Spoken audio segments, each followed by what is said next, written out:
Boa noite, Floripa, boa noite, Brasil, boa noite, mundo. Eu estou, Eustáquio Patunas, e este é o programa Vida Inteligente. Há 15 dias antes de eu entrar na chamada, assim, vamos dizer, há 15 dias nós abordamos um tema aqui que, apesar de eu ter assistido o programa algumas vezes, ainda não digeri, né? Que eu falei que a gente careceria de um tempo para poder digerir pela complexidade do assunto, que foi a questão da segunda morte, né? Mas nós já vamos dar sequência agora, então, a esse tema sobre outro aspecto. Espero que hoje eu consiga assimilar um pouco melhor, talvez até pela digestão do assunto. Às vezes a coisa já possa estar mais clara aqui dentro, conforme o decorrer da conversa a gente vai clareando. Lembrando mais uma vez, nós estamos empreendendo nova viagem para a Grécia, né? Eu divulgo muito porque foi muito gostoso o ano passado, e esse eu quero que seja melhor ainda, né? Muitas pessoas vão nos acompanhar, muitas pessoas têm interesse, porque o ano passado nós ficamos registrando através dos smartphones onde a gente estava, então muita gente viajou conosco, mesmo virtualmente, e achou muito gostoso. E as pessoas que estiveram conosco lá deram seus relatos depois da maravilha que foi estarmos lá, no berço da civilização ocidental, e eu estou convidando vocês de novo de 3 a 15 de maio, 3 a 18 de maio, para nos acompanhar nessa viagem. Você está vendo aí um quadro onde tem as informações. Aproxime a sua vista aí da televisão, que eu sei que a letrinha está pequena, mas está lá o endereço, o e-mail para você contatar e solicitar informação de preço, condições de pagamentos e roteiro, ok? Muito bem. O que eu ia mais lembrar? Acho que é só, né, Fernando? Tinha mais alguma coisa para lembrar? Não lembro. Tá bom. Se eu lembrar, no decorrer do programa eu vou falar. Então vamos entrar logo no assunto. Ô Jorge, esse tempo... Boa noite, Jorge, primeira coisa, né? Tudo bom? Boa noite, tudo. Tudo jóia? Hoje a introdução curtinha. Curtinha. Hoje 3 foi... minutos. 3 minutos. Não, nem isso foi aqui, né? Eu até tinha colocado aqui, ó, eu botei no telefone aqui para eu fazer cronômetro, né? Para eu não me perder no tempo. Agora eu vou botar o tempo, mas o melhor cronômetro é o Fernando. Você tá bom? Tô bom, tô Tudo ótimo. bem? Tudo certo, tudo então, tranquilo. Esses 15 dias foram bons? Passaram como se fossem segundos. Segundos, né? Sempre assim, né? Dentro da temporalidade as coisas são assim. Hoje eu já vim, como é que se diz? Não sei se vai aparecer, né? Porque como aqui tudo é autêntico, tudo é na hora, então não adianta. Muitas coisas que eu quero perguntar, eu esqueço de perguntar aqui, entendeu? E muitas coisas que eu não tinha nem na cabeça para perguntar, elas aparecem aqui para perguntar. Então, normal, é. Vamos ver. Então, no decorrer do programa, vamos ver o que vai acontecer. E eu vou reler para vocês, porque talvez alguém não tenha assistido 15 dias atrás, e essa aqui foi a chamada que eu fiz, para a gente relembrar apenas, e vamos lá então. O número dos que não possuem o menor vestígio de espiritualidade é muito maior do que se julga. A cada momento nos acotovelamos nas ruas com seres dessa natureza, isto é, verdadeiros autômatos de seus próprios atos e pensamentos contrários à lei. Por isso mesmo condenados à segunda morte, que é o tema do nosso programa, que consiste na passagem do ser para o mundo mental, atrasando com isso a natural evolução do ego. Imprescindível é afastar o coração das coisas que não perduram, abandonar a animalidade, afinar seus pensamentos e procurar alcançar o céu através das coisas espirituais. Procurar saber com inteligência onde se acha o verdadeiro céu, a mente e o coração. Aquele que não procura saber progredir bem, este se acha no verdadeiro inferno, o inferno da consciência, vibrando nos confins da terra. Andar para trás é encontrar a segunda morte. Jorge, me chama a atenção nesse texto da leitura aqui, que eu fiz de abertura. Diz aqui, a cada momento nos acotovelamos nas ruas com seres dessa natureza, ou seja, pessoas que não possuem o menor vestígio de espiritualidade. O que é isso? Nós não abordamos isso para a gente dar a segunda parte. O que é isso, hein? Então, no outro dia que a gente conversou, então, eu disse que havia 2 tipos do que se pode chamar de segunda morte, né? Ou se quiser chamar de terceira ao invés de segunda. O primeiro é aquela questão natural, né, para o ser humano assim, comum ou normal, nós todos, né, que é a finitude da alma. Então, depois que perde o corpo físico, a alma ainda vai existir por um tempo. Quando todo o extrato da alma, né, tiver sido aproveitado pelo eu superior, né, então de positivo e negativo guardado para depois ser reequilibrado, essa alma ela deixa de existir, né? O eu superior, a divindade em cada um de nós, né? Há 3 estágios, 3 níveis de consciência. O primeiro é a consciência em estado de vigília, que para o espírito, para o superior, é como se fosse um sono. Da mesma forma assim como você tem um sono, né? Tem um sonho, e aí no sonho você lembra um ou outro fragmento, né? Quando você acorda. Então o primeiro nível de consciência do eu superior, Atman Buddhi, Mana superior, é como se fosse um sono com fragmentos de sonho. Então, pouca coisa do nosso dia a dia, nesse atual momento, consegue chegar lucidamente à tua divindade. Por isso que o que a gente trabalha na iniciação é fazer com que haja um código de linguagem consciente para que o eu superior, a divindade, o espírito de cada um de nós, ele viva plenamente um dia cada vez, que é uma experiência que é desconhecido. O segundo nível de consciência para esse eu superior é o da consciência anímica, que é quando a pessoa perde o corpo físico, passa pelo fenômeno chamado morte. Então, tudo o que acontece em termos de alma é de consciência do eu superior integralmente. E aí é que acontece esse processo de depuração da alma, né, que é a preparação para uma essência seguinte. Terminado esse processo de depuração da alma, né, então o que sobrou vai para o eu superior. Assim, tudo que a minha alma fez de bom e de ruim, né, é pesado, medido e contado num processo natural de equilíbrio de karma. E aí, então, o resultado positivo vai para a minha essência superior, para o superior. Nesse momento, então, aí o espírito ou o superior, ele tem consciência integral daquela existência e de todas as outras existências. E fica nesse estado de consciência plena, né, até o momento em que acontece aquele impulso que eu falei para você, que tem o nome de Trishna, né, que é o impulso por existir novamente. Ele vai fazer o caminho de volta, vai tomar um revestimento mental, revestimento astral, revestimento vital, corpo físico, e vai e nasce. Então, a segunda morte é só isso, é quando a alma deixa de existir e o resultado dela vai fazer parte do eu superior de cada um, né, e o negativo fica pendente para depois ser ajustado.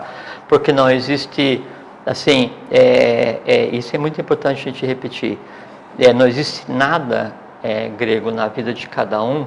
Sim, por mais oculto que seja o pensamento, por mais oculta que seja a emoção, ou o desejo, ou o ato, ou a palavra proferida, nada, né, é feito sem que crie alguma coisa viva, né?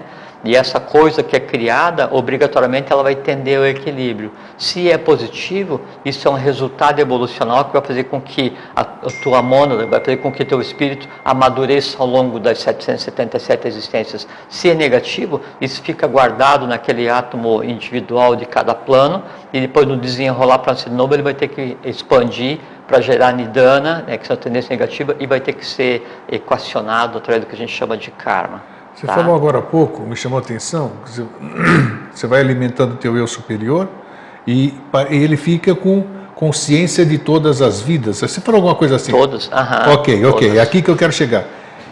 Então vamos supor, eu ainda não passei para o lado de lá. Eu ainda sou... Vamos trabalhar um tempo ainda nisso acontecer. Estou aqui e eu tenho condição, então, se tem um espírito em mim, eu tenho condição de acessá-lo e através dele acessar todo o passado que esse espírito carrega. Óbvio. Eu não estou dizendo que é o meu. Óbvio. Esse espírito está em mim, ele não é meu, isso aqui não é meu. Ele é eu. Isso aí, ele exatamente. É eu e eu sou ele, né? Porque se não é de outro, é teu, é você. Então, você mas aí vai entrar, todo mundo vai perguntar, entra aquela questão de que você falou que não existe a paridade, então não, mas é que precisa assim, ficar esclarecendo. Quando você fala como se ele disse que não existe, como é que ele fala que é um só? Mas aí quando eu falo você, que tem ciência de todas as tuas existências, é você quem você é, o teu eu superior, o teu espírito, não a individualidade que a gente está agora usufruindo, no caso o grego. Então não é o Jorge, né? É eu que eu não sei qual é o meu nome, não sei qual é meu número, né? Enquanto mônada. Então eu tenho noção de todas as minhas existências. O Jorge é uma experienciação temporária, porque se fosse assim, quer ver? A gente está falando ainda sobre o assunto do outro programa. Do programa anterior, morte, exatamente, a introdução. Da primeira e segunda morte, vou falar da segunda. Então, imagina assim, diz a ciência tradicional que a Gupta Vidya, que então você vai passar por 777 encarnações durante um ciclo, não é? 96 a mais ou a menos, 90, para que você chegue no nível de consciência que te dê isso, a integralidade da percepção, que é o teu espírito experienciando a vida, né? É possível você saber que encarnação que você está ou não? Não. É ou não é? Desquerer Não, dizer uma coisa. Nós discípulos não, o mestre sim, porque isso aí fica tudo registrado no corpo causal. Ok, então ele consegue ver. Sim, não só o que, mas tudo que você já fez até... É daí que você diz que é um espírito velho, um espírito novo, essas coisas todas? Ok. Perfeitamente. Imagina só, vamos supor que daí uma única existência permanecesse o equivalente a 777 vidas. Então, assim, eu nasci e aí eu estou operando numa individualidade, o Jorge vai viver 777 porções de 100 anos, que seria o equivalente ao período normal para você chegar num ponto adequado evolucional. Só que aí chegaria num ponto assim, não adequado evolucionalmente, que eu já estaria com uma consciência cristalizada e a minha maneira de ver as coisas ela não mudaria, a minha experienciação do mundo não mudaria. Então, por isso que há essa pluralidade de experiências, então vive um período e essa soma de aprendizados é que amadurece o... É possível diminuir essa soma de experiências? Sem dúvida. Não preciso passar 777, então? Não, sem dúvida. Okay. E a pergunta que apareceu, e aparece aqui de novo, e ela apareceu, agora eu vou ter que fazer. Eu acho que eu já comentei com você dentro desses quase 10 anos aqui. Nós falamos de cada ser aqui, quando ele passa para o lado de lá, a alma, tudo. Eu não tenho, eu já fiz essa pergunta para você e é pertinente ao tema.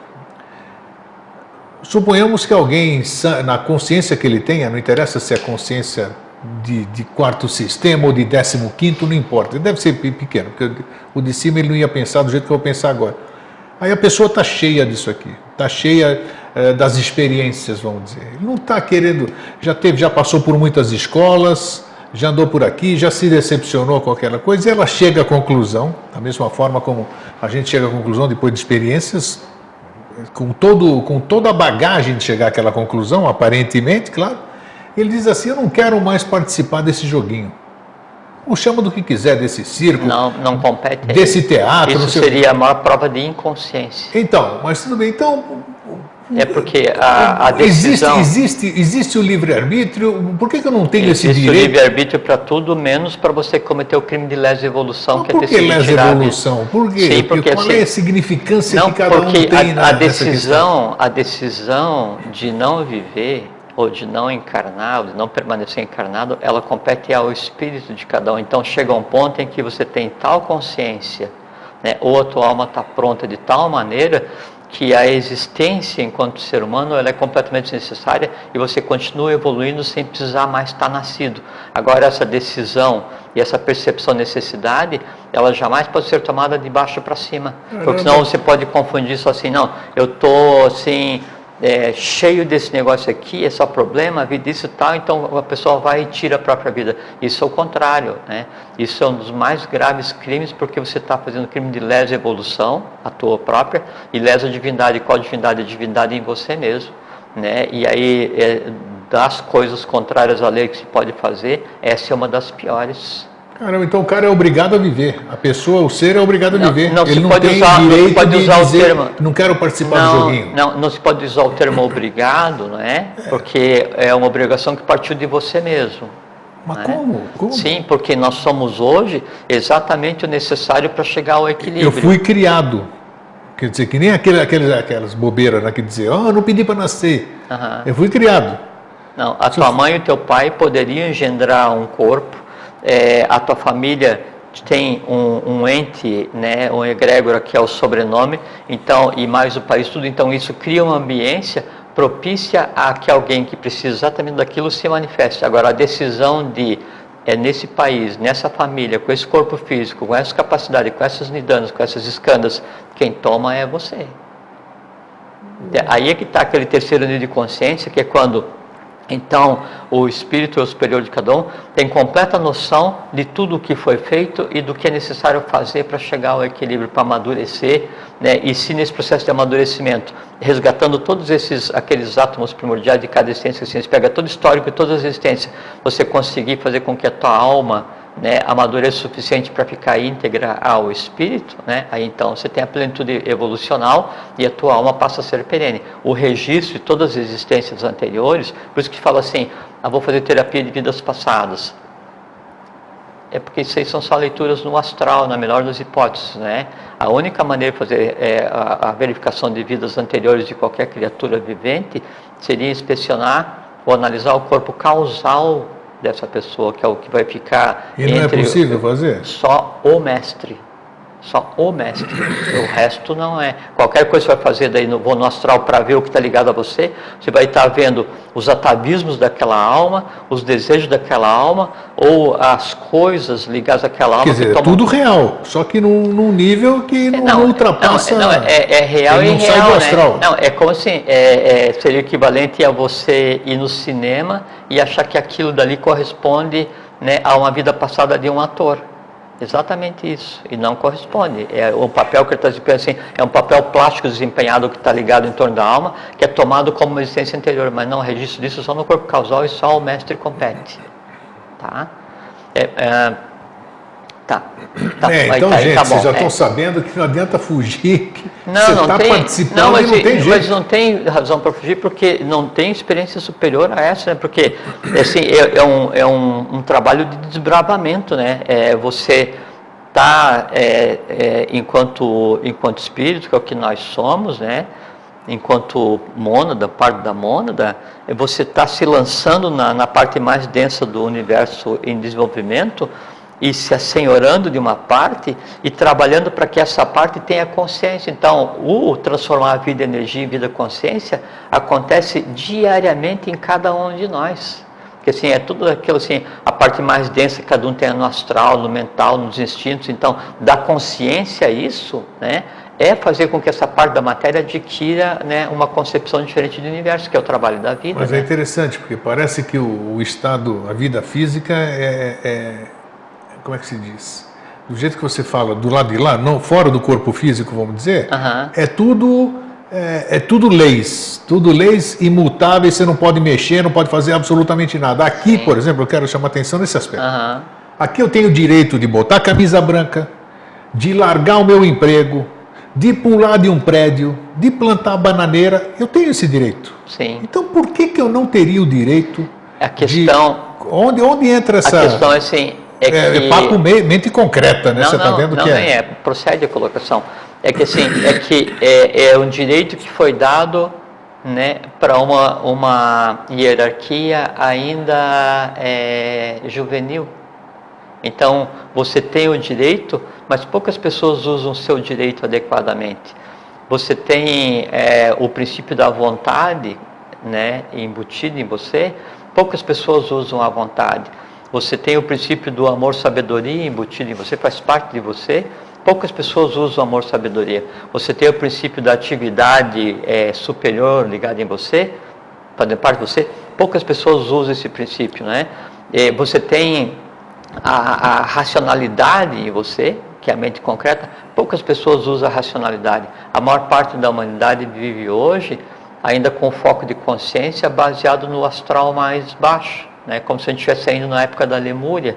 Então não é que o direito de decidir seja errado. O errado é o que nós fazemos com o direito de decidir. Quando todos esses poderes que nós temos, Atman é um poder da vontade, se sobrepõe a qualquer coisa no universo, porque o nível de consciência átmico, ele está acima de qualquer engendramento existencial. Né? O nível de consciência búdico, que é amor-sabedoria, é um poder, né, ligado ao amor-sabedoria, tem inclusive poder de criação. Só que daí, em vez de você criar mentalmente, a pessoa acha que daí a criação única que é dada ao ser humano é a criação física, a criação sexual, né? E não é, né? Você cria mentalmente, verbalmente, fisicamente. Então, esses poderes que a humanidade tem, são usados assim a troco de nada. Então a pessoa tem o poder de criar fisicamente, mentalmente, verbalmente, assim, no universo como um todo, e fica desejando ter o poder, baseado no que vê nos filmes, assim, eu queria ter o poder de ficar invisível, de levitar, de conseguir ouvir, de conseguir ter a supervisão e tal, e aí se idolatram os super-heróis, então se criam filmes de super-heróis, e a pessoa se projeta assim, pô, seria bom se eu tivesse aquela força. Você tem. Puxa, seria bom se eu conseguisse voar. Você consegue. Puxa, seria bom se eu conseguisse manipular os elementos da natureza como se eu fosse um mágico. Você pode. Seria bom se eu conseguisse criar elementais. Você cria todos os dias, quando pensa, quando se emociona, quando constrói, quando destrói. Entende? Tudo isso que você está falando, maravilha. Agora, voltando à questão que já falamos aqui também. Como é que o senhor afirma, inúmeras vezes aqui, e eu questiono inúmeras vezes, né? Sim. Porque a humanidade está aqui, estamos no mosaico do novo ciclo, e patati, patatá, você acabou de dizer que nós somos, generalizamos, e pode ser isso aqui, somos ainda não dá para generalizar, somos juvenis, uma série de coisas, isso tudo que você acabou de dizer. Então como é que pode uma civilização, seres, 7 bilhões de seres, fora aqueles que já passaram por aqui, sei lá, N, né? Não dá para.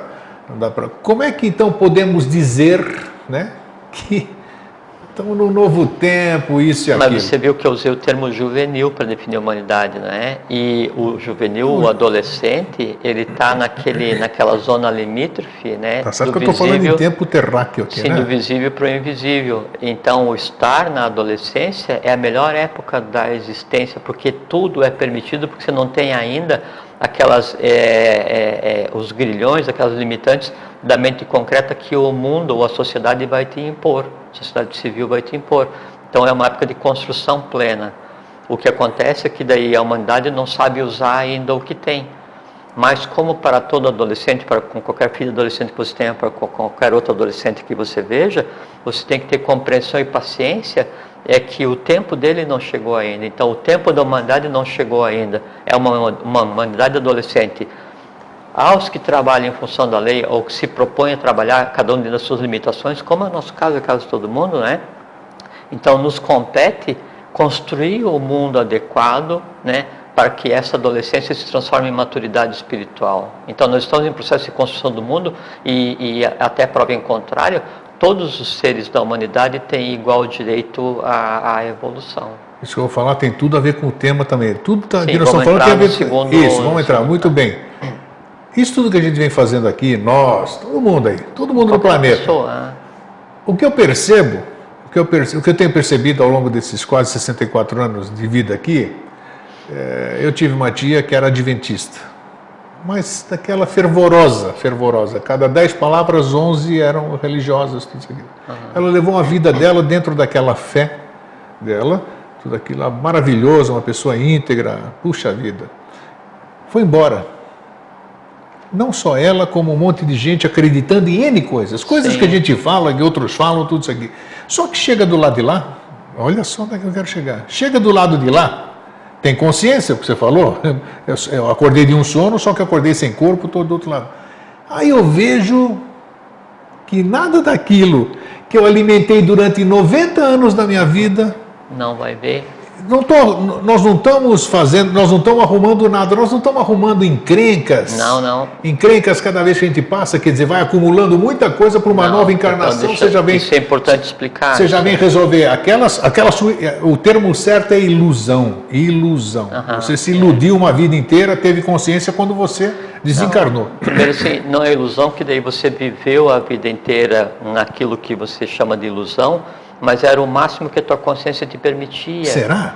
Para aquela pessoa, sim, porque a pessoa passou de... Se eu sou uma pessoa fanática, se eu sou uma pessoa que eu não abro minha viseira, isso aqui significa que... O fanatismo é uma coisa que tem que ser transformada em equilíbrio, né? Qualquer excesso, ele é prejudicial.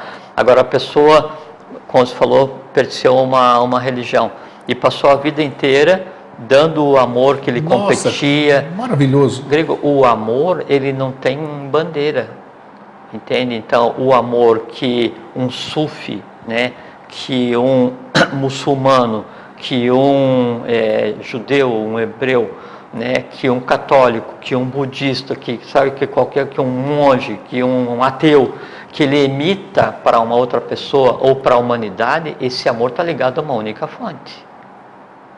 Entende? Então isso valida qualquer... O errado não são as religiões, né? É o que as pessoas que conduzem as religiões fazem com elas. Agora a pessoa dedicou a vida inteira para isso.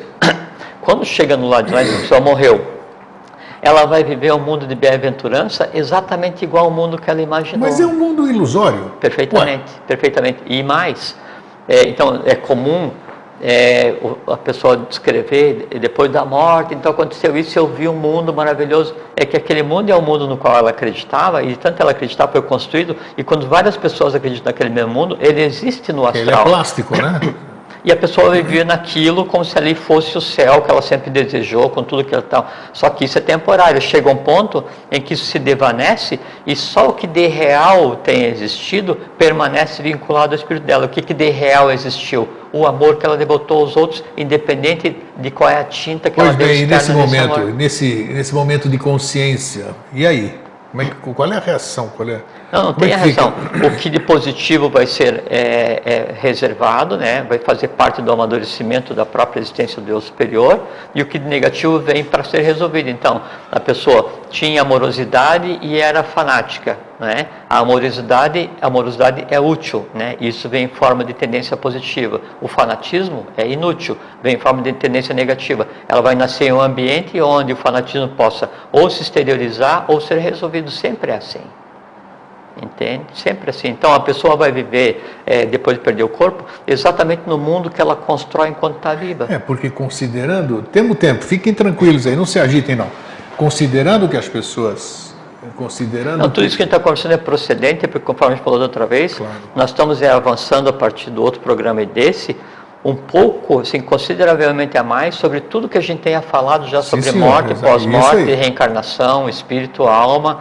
Então a gente dá uma outra visão, um pouquinho mais crua do que é, e mais à frente a gente vai sempre, porque sempre tem um passo adicional no conhecimento. Claro. E aos poucos a gente vai compartilhando até onde seja lícito compartilhar. Então, tendo dito tudo isso aqui, se acontece isso que você diz, tem um nível de consciência e tal, e depois volto para o ciclo reencarnatório, vamos dizer.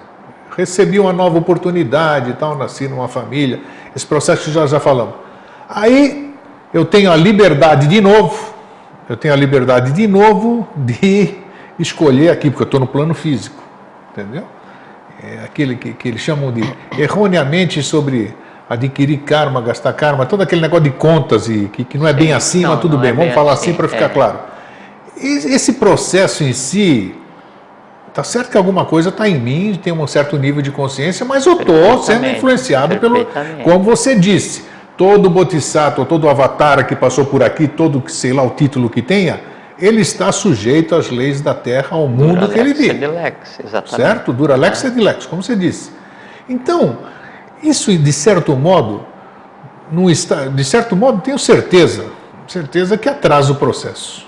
De uma certa forma, atrasa o processo até o dia que chegar, por exemplo, que eu não tiver mais ou necessidade, ou direito, ou condição, sei lá qual é o termo apropriado. Necessidade de reencarnar. Não de reencarnar. Reencarno, mas já não tenho direito de aprontar para adquirir... Aí não é o direito. Sei lá, eu não sei o termo apropriado. Isso que eu quero dizer, assim, que daí você existe, né? Aí a experiência positiva se transforma em amadurecimento. A negativa fica pendente. Você volta a existir. Isso. Cada existência você vai estar, a tua alma vai nascer cada vez mais madura, apesar de vazia a cada nascimento. Ela nasce cada vez mais madura porque todas as tendências positivas que você acumulou vêm como escandas, como assim, ela existe em você. Então você nasce vazio e bom. Você nasce vazio e melhor. Vazio e melhor. Então, a cada existência onde você tenha trabalhado para evoluir conscientemente, né, faz com que você sempre venha melhor. Onde chega um ponto em que esse melhor, ele é tão melhor, que ele está fora desse processo de reencarnação e se transforma numa alma reservada, assim, numa individualidade ligada completamente ao espírito. Entende? Por isso que eu falei assim, Nada existe que seja descartado. Então, tanto de bom quanto de ruim vai ter que ser buscado o equilíbrio. O de bom vai fazer com que você seja uma alma cada vez mais madura, cada vez mais experiente, cada vez mais antiga. E por que a alma é cada vez mais madura, mais experiente e mais antiga? É porque o somatório de tudo que já foi feito vem como nidana, vem como skandha, como potencialidade. E eventuais resíduos vêm como nidanas, tem que se esterilizar para resolver. Chega um ponto em que você não tem que fazer esforço para não ter medo, você desconhece o medo. Chega um ponto em que você não tem que fazer esforço para não errar, o erro em você não existe. O que acontece no caso de um Buda, né? Buda nasceu, sim, o Buda, ele, assim, e depois de minha morte, Olanu, o meu espírito pairará sobre a terra. Então, o Buda, ele é diferente em termos de, o Buda em si, né, é diferente dessa outra classificação. O Buda é um estado de ser. Sim, porque ele é o resultado do amor humano. Isso. Por isso que ele fala, meu espírito pairará sobre a humanidade. E aí ele vem e fala que morreu por ingestão de carne de porco, por conta da questão humana. Só que o amor que ele tem pelos outros é tal, né, que aí ele traz o karma, né, dos outros para ele como forma de tentar minorar. Não que ele em si tenha, é como o professor Richard Souza dizia, isso eu posso falar, que parte das doenças que ele experienciou enquanto existindo, enquanto ser humano, eram decorrentes daqueles que deveriam ter vindo trabalhar no que se chama de obra e não vieram. Então, ao vir para trabalhar em função da lei, isso em si significa um grande impulso para resgatar o que se chama de karma, buscar o equilíbrio através da questão de consciência. Os que deveriam vir e não vieram, então ele traz para si isso e transforma-se em doença, e ele sofre aquela doença como uma maneira de exaurir aquilo que ao outro competia. Você dá a tua vida pelo outro, isso é uma prova de amor que pode existir do ponto de vista humano. Entende? Muito bem. Vamos entrar agora então na... Sim. Então, a segunda morte que a gente falou antes é o aspecto natural, né, da evolução, onde chega um ponto em que a alma vai se dissociar e aí a consciência passa integralmente para o espírito. Obviamente tem exceções em tudo, né? Então tem aquela alma que é perene, tem aquela alma que... Isso aí que ainda... um dia nós vamos conversar vou ter que assistir mais algumas vezes. Não, e a gente pode avançar... Eu nunca podia imaginar nesse processo que você falou, mas nunca, nem história de ficção ali.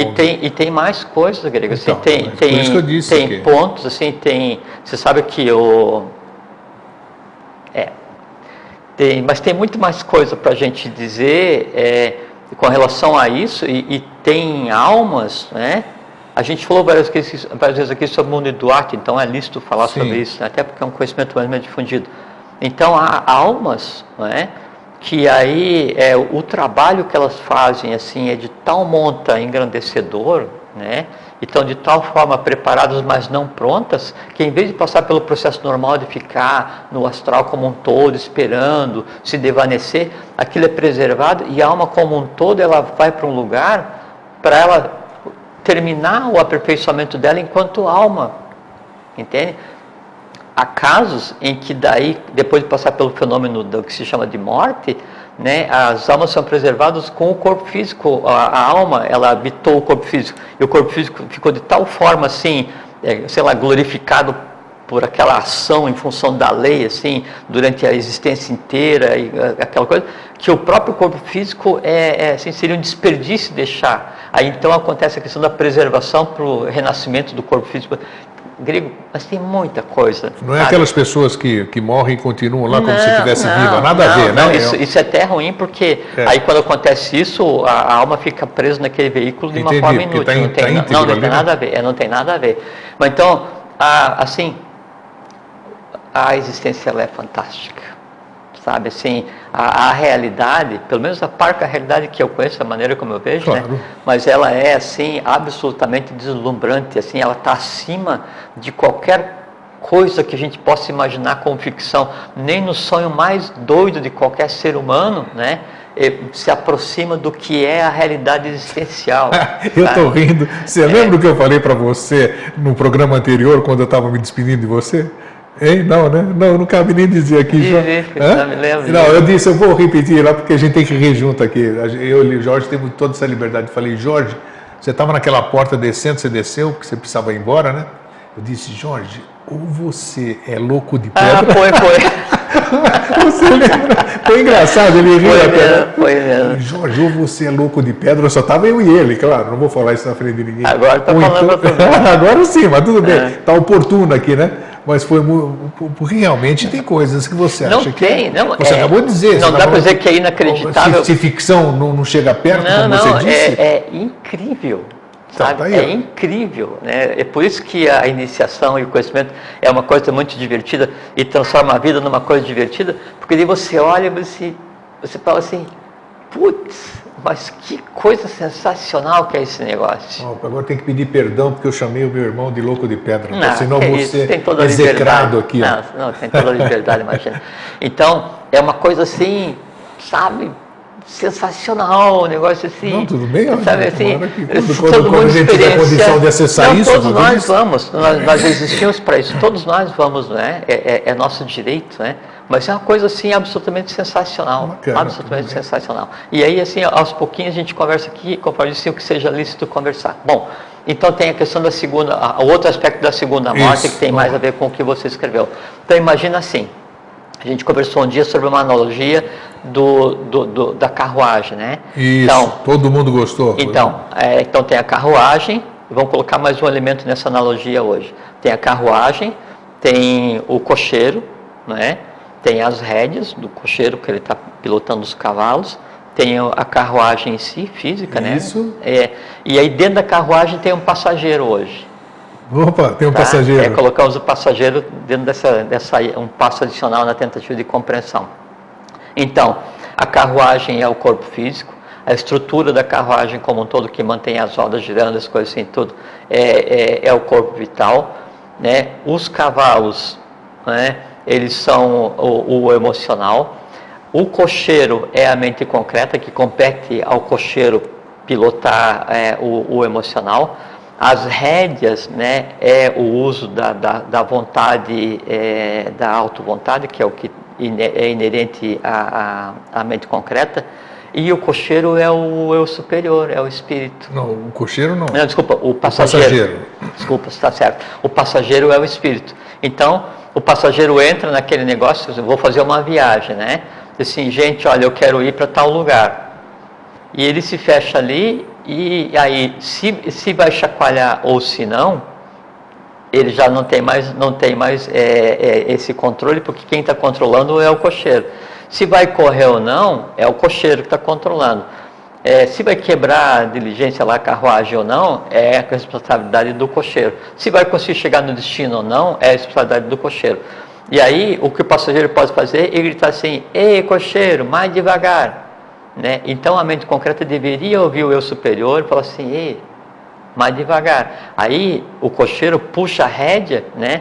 E aí diz para a emoção, ei, emoção, mais devagar. Quando a emoção vai mais devagar, daí o instinto, o vital, né? Que é o que mantém a estrutura, ele é menos sacrificado e a carruagem em si é menos sacrificada. E todo mundo anda pacificamente até chegar no seu destino, né?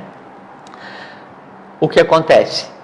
Então, às vezes, o cocheiro, ele é meio inapto, né? E aí, ao invés de usar as rédeas, ele deixa que o cavalo tome o freio nos dentes. Usa chicote, né? Ele faz as tripulias de todo cocheiro, sim, né? Então, aí, ele faz com que, ele deixa que o cavalo tome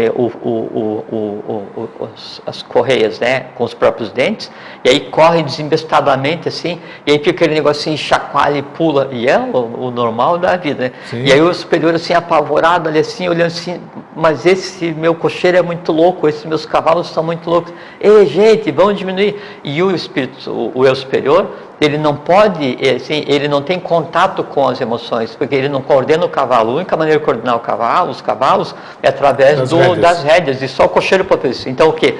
A única maneira de controlar as emoções é através da razão, é a mente concreta que tem. Só que acontece o seguinte, às vezes, né, a mente concreta, ela está de tal forma entrelaçada com o astral que é impossível discernir. E aí, então, está todo mundo correndo desembestado e o cocheiro, em vez dele perceber que aquilo está colocando em risco a própria existência, ele está, como se diz, curtindo o momento, ele está se divertindo um monte, porque ele sente quase igual os cavalos, né? E aí ele chibata nos cavalos para que corra roucamente, faz curva a 1000 e não sei o que, faz maior estripulia, né? E se divertindo, esquecendo que ele tem uma responsabilidade para com o passageiro. Isso é a vida normal. E aí então o cocheiro errou várias vezes, chegou um ponto em que o cocheiro está tão ensandecido e os cavalos estão tão descontrolados, né, que estão rumando em direção ao precipício, e isso o passageiro vê. Daí sabe o que o passageiro faz? Pula fora. Opa, como é que é isso? Como é que ele pula fora? Tá, como é que é? Onde entra? Qual é a analogia da questão aí? É que assim... Como é que o espírito sai do corpo? O que é isso? Não é que o espírito sai do corpo. O espírito é o passageiro. O espírito é o passageiro. Então, assim, se ele abandonou a carruagem que é o... Sim, mas não nesse por isso que eu quero saber. Então, vou explicar. É que então você tem um entrelaçamento entre Atman, Buddhi e Manas, né, que é o espírito, que é Atman, a vontade, Buddhi, amor, sabedoria, Manas, superior, a intuição, e depois começa a mente concreta, né, o astral, vital e o físico. A razão de existir da mente concreta, do astral, do vital e do físico é fazer com que ela adquira consciência ouvindo os influxos do seu eu superior, que é Atman, Buddhi e Manas. Se chega a um ponto em que daí todo o conjunto está completamente desembestado, e esse conjunto ele recebe o influxo do eu superior, então quem mantém a chama acesa, quem mantém o destino onde eu quero chegar, quem mantém a coisa em si funcionando é o eu superior de cada um. Então quem mantém a gente trabalhando e buscando sempre é o eu superior. Se chegar a um ponto em que daí é percebido que aí as decisões são conscientemente, de mente concreta, incorretas, as emoções são conscientemente para o mal e feio, todas as ações são prejudiciais, sistematicamente, uma existência, duas existências, três existências, né? E o número de nidanas se avoluma cada vez mais, e a pessoa conscientemente passa a prejudicar o outro, conscientemente passa a invadir o outro, conscientemente passa, sabe? Então, aquilo faz parte da tua essência e te dá satisfação, te dá prazer. Então, a pessoa, ela é o mal com U, ela é o mal com L, ela é o feio, né? Aí, então, aquele conjunto não tem mais condições de abrigar o espírito, porque daí há uma prática de lesa divindade. Então, há um corte do vínculo, né, que liga o que seria a alma ao espírito, que é possível, então, você está querendo dizer... E é isso que você leu ali. Sim, exatamente o que eu queria entender, mas agora eu reitero a pergunta, que é possível, então, um corpo viver sem espírito? O corpo, o corpo vive a alma, que é a mente concreta e o astral, né, o vital e o físico. Isso é a existência humana, que está ligada à nossa origem, ao eu superior. Se isso se rompe, a criatura vai continuar vivendo do mesmo jeito. Entende? Porque... Gente, 50 anos atrás, 1900, no começo dos nossos programas, no começo, peraí, segura aí, não perde o raciocínio não. Sim. Anos atrás, 7, 8, 9, você disse que quando havia concepção, em determinado, que a gente nunca declinou e não vamos declinar também, sim, em determinado mês da gestação... Sim, há o entrelaçamento definitivo entre... Exatamente. Sim. Aí o espírito entra no feto, digamos assim. Então, quer dizer, se estabelece a conexão permanente entre... Perfeito. Né? É interessante, porque mesmo não tendo o espírito no feto, o feto está vivo, né? Perfeitamente. Perfeitamente. Mas eu, pensando nisso que você falou, eu achava que uma coisa dependia da outra. Mas não é por esse caminho, é outro caminho. O que acontece é o seguinte, veja só. Então, essa desvinculação vai acontecer durante a existência, durante a vida. Então, a pessoa, ela representa de tal forma o mal consciente, né, que não há condições de permanecer o vínculo do espírito com aquilo, porque a presença do espírito naquele mal ambulante vivifica e lhe dá poder para que ele seja mais mal ainda. Então, por uma razão até de saúde existencial, há o corte desse vínculo do espírito com a alma. Quem é que faz esse corte? O próprio eu superior que decide. Porque assim, há uma incompatibilidade vibracional, é impossível, ali não flui nada que permita essa conexão. O que acontece? Desconecta. A pessoa continua do mesmo jeito fazendo o que sempre fez, desembestadamente praticando o mal para a humanidade. Só que acontece uma coisa muito interessante. E ela vai continuar a vida dela do mesmo jeito, até morrer, né? Só que quando essa pessoa vai morrer... Opa! Quando essa pessoa vai passar pelo processo chamado de morte, né? Essa alma, nessa condição, ela não adquire o direito nem de passar pelo que a gente conversou até agora, que seria a segunda morte, que é aquele processo de retirar o que de bom, o que de ruim ficar, né, reservado. Como é que é? Aí já não tem esse... Aí ele vai para aquilo que é Blavatsky, é um assunto que daí nós não vamos abordar agora, né? Mas Blavatsky chama de oitava esfera.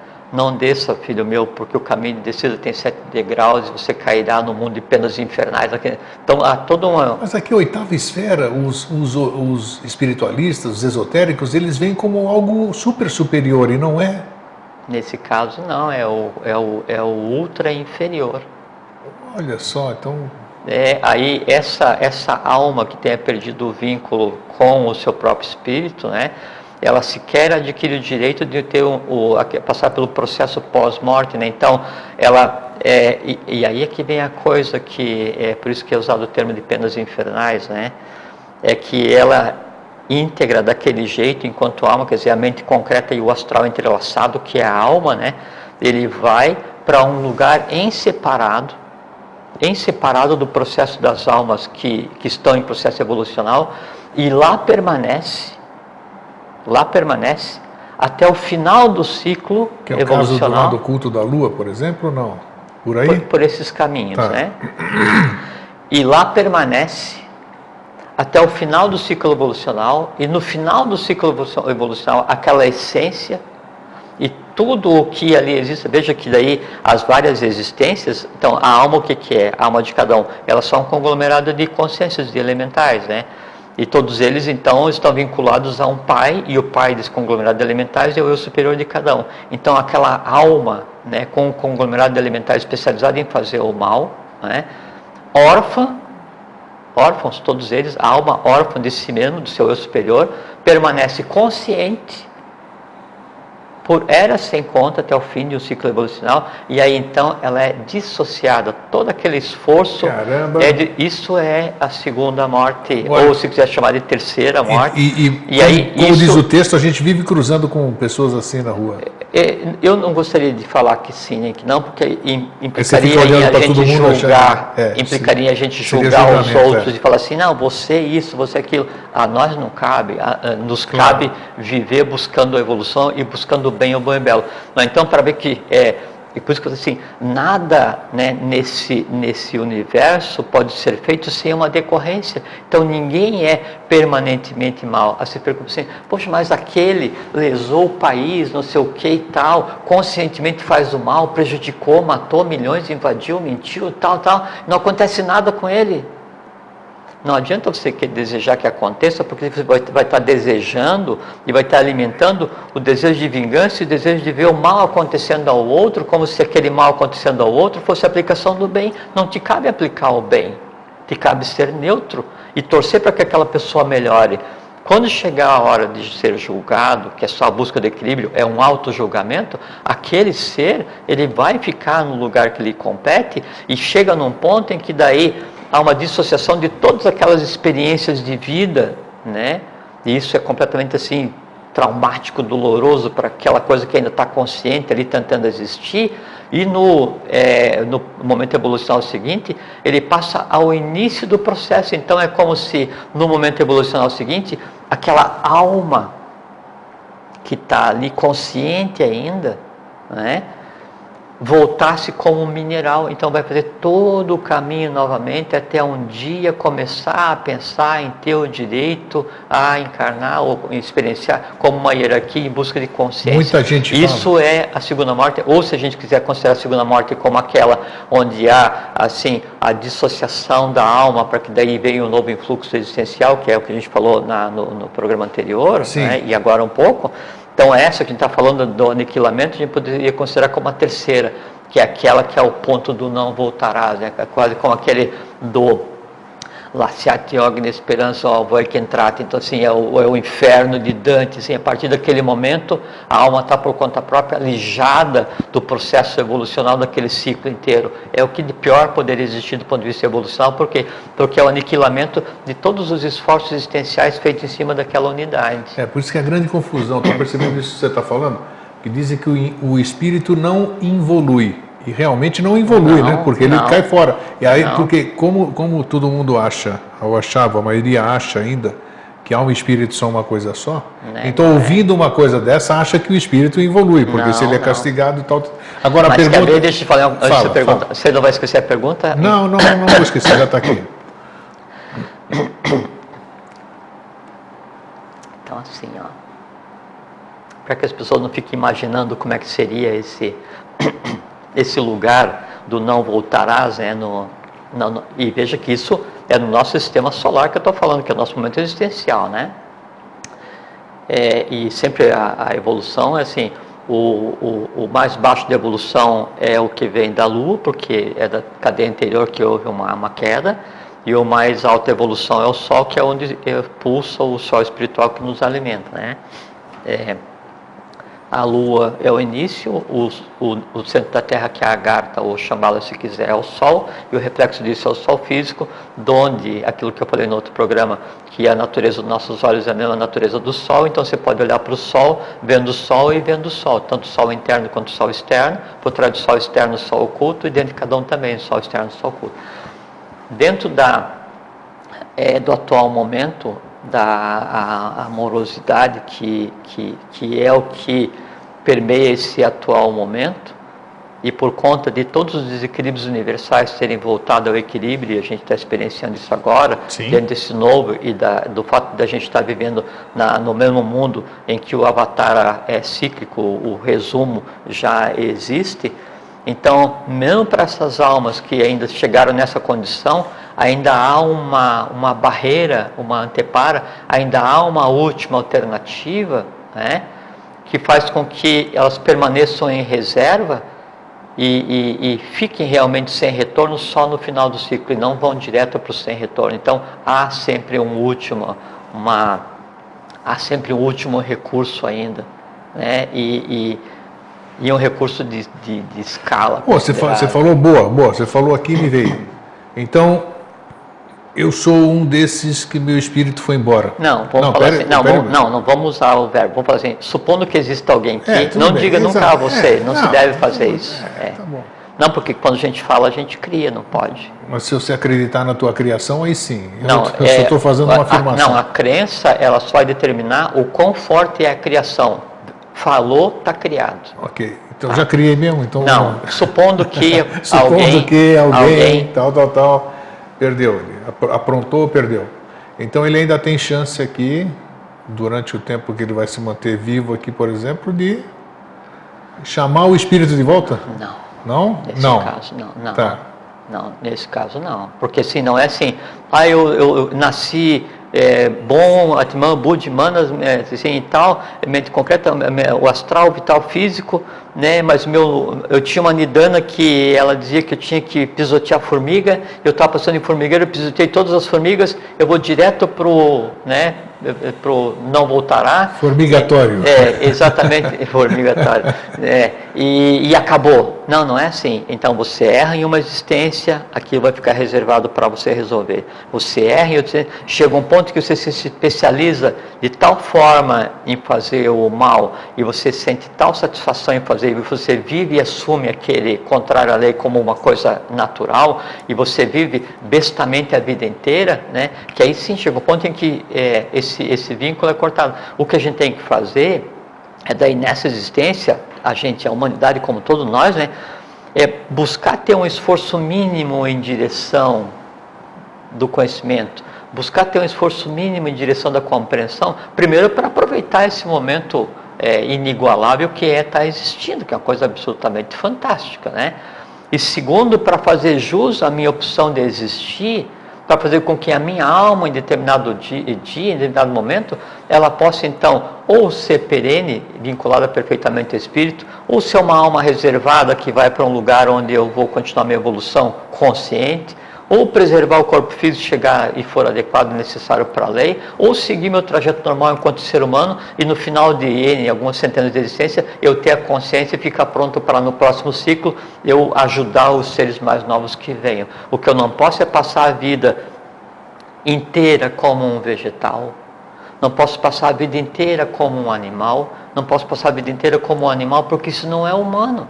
Se a pessoa passa a vida inteira agindo só por instinto, isso é desumano, né? Desumano para com quem? Para com os outros? Não, para com ela mesma, porque dentro dela há um espírito, há um passageiro, assim, estupefato, surpreso, né? Em ver assim, nossa, que viagem louca que eu estou experienciando, e eu estou aqui cansado de gritar para o cocheiro pegar leve, e ele está fazendo o que quer.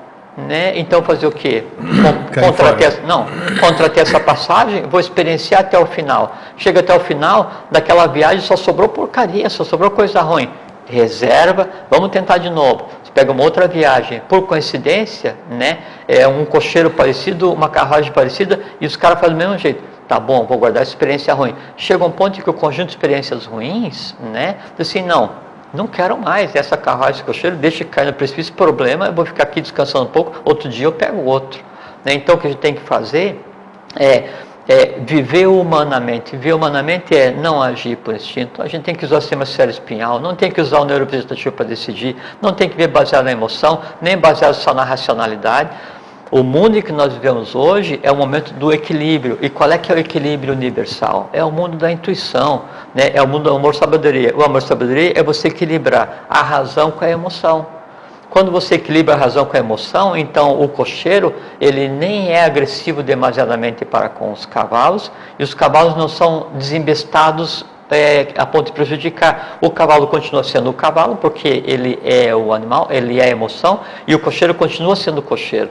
Chega um ponto, e é isso que eu queria chegar para a gente encerrar esse viés de assunto, em que daí a viagem é tão harmônica, o cocheiro abriu a portinhola, né, e ele vai andando e conversando com o passageiro. Oh, bacana isso aí. Isso. Quando o cocheiro está andando, conversando com o passageiro, os animais não estão sendo sacrificados, a carruagem flui perfeitamente, chega um ponto que a viagem está tão agradável que o passageiro fala assim, cocheiro, posso sentar na boleia contigo?